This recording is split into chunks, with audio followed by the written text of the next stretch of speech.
Bom, isso não quer dizer, gente, que todas as pessoas do time precisam estar treinadas em todas as tarefas. É um erro muito comum, uma pergunta que acontece muito por aqui, que é o seguinte: Aline, eu tenho 15 funcionários na minha fábrica é pequena, então eu tento treinar todo mundo a fazer tudo.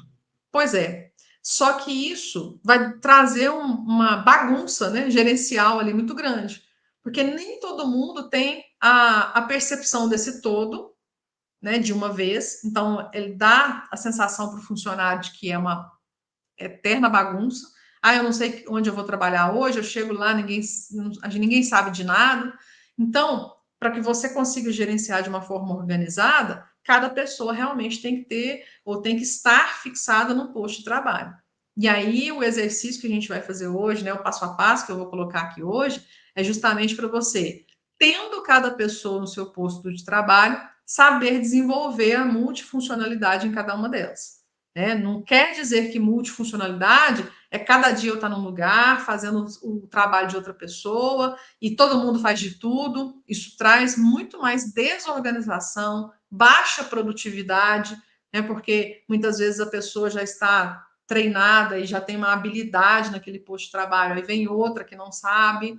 Então, assim, muito cuidado em pensar em funcionalidade, em multifuncionalidade e pensar que todo mundo tem que fazer de tudo.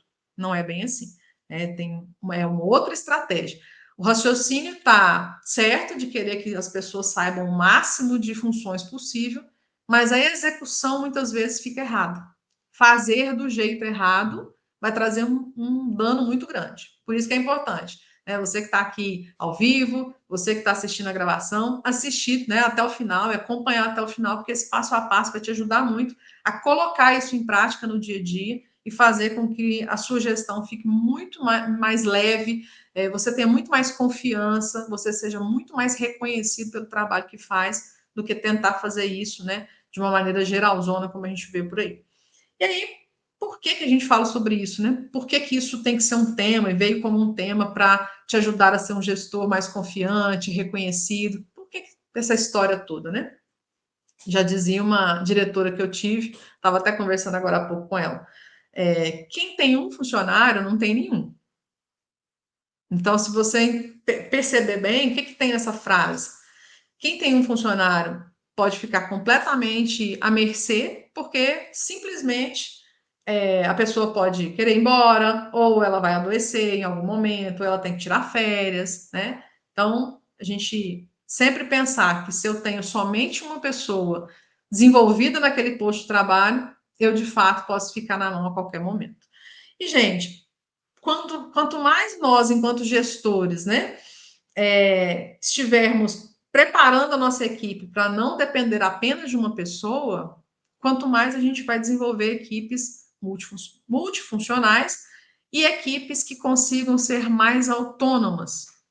Ou seja, elas sabem resolver os pequenos problemas do dia a dia sem depender tanto do gestor. Tem equipes, gente, que não dão um passo sem a presença do gestor. Isso demonstra o quê? Cada um só sabe fazer o seu, não tem o raciocínio coletivo, não conseguem entender o processo como um todo. Então, pequenos problemas corriqueiros que já poderiam ser solucionados imediatamente, para tudo espera o gestor chegar. Então, criar essa dependência não é saudável para ninguém. Então, muito mais do que uma oportunidade, né, falar sobre isso, é uma necessidade. Porque hoje em dia, que eu vejo muito, né, visito, faço consultoria e já vi muitos casos disso, de a gente chegar na fábrica, gente, o gestor está operando a máquina no lugar do operador. Deles para o operador ir no banheiro, o gestor tem que ir lá e ficar em cima da máquina. Ah, o operador faltou por qualquer motivo, tá lá o supervisor, o gerente, o gestor na máquina, operando no lugar. E aí, o que acontece? E deixa eu alertar vocês, né? Todo mundo fica aí falando, ah, tá difícil, tá complicado, mão de obra, etc. Gente, isso é no Brasil inteiro, já falei isso para vocês, eu tenho alunos no Brasil inteiro e todos reclamam a mesma coisa, em todas as regiões do país. Então, isso é geral. Não está com previsão de melhora, muito pelo contrário, a previsão é só de piorar, né, essa não disponibilidade da mão de obra, principalmente para as atividades em fábrica. A gente tem visto isso muito de perto, né, que as atividades de fábrica têm sido grandemente prejudicadas, né, nessa escassez de mão de obra. E aí, o gestor, os donos das empresas, têm duas alternativas.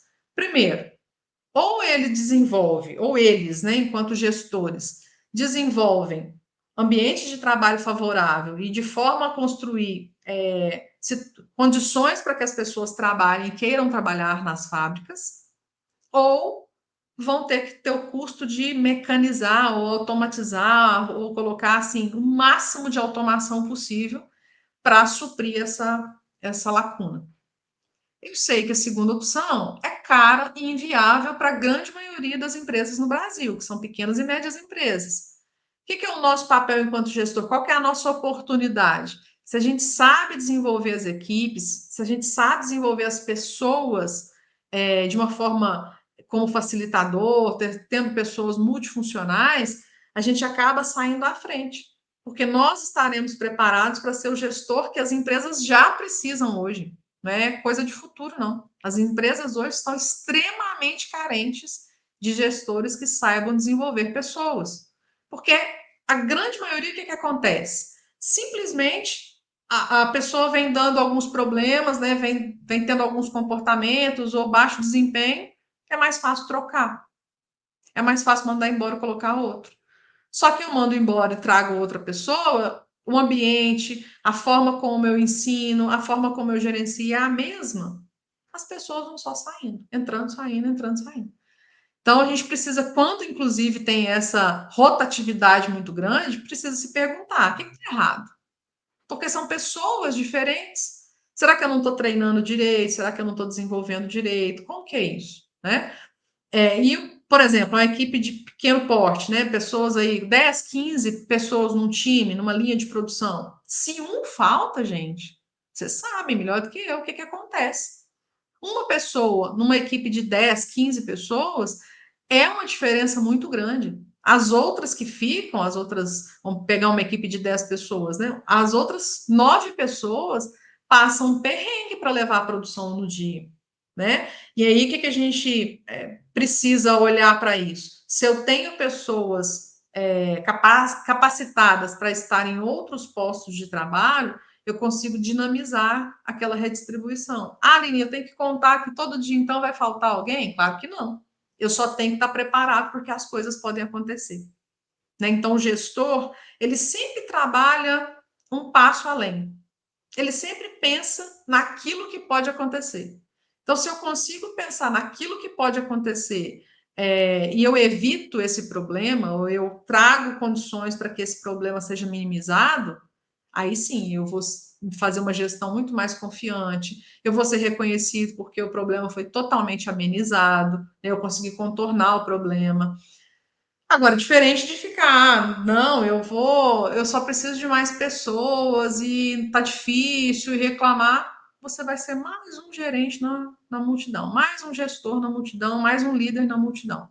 Não se destaca alguém que só sabe reclamar e não sabe resolver os problemas. Essa é a grande verdade. Você pode falar assim, Aline, eu treino a pessoa, mas aí depois essa pessoa fica me cobrando para ser encarreirada, né, encarreirada ou dada a ela uma promoção.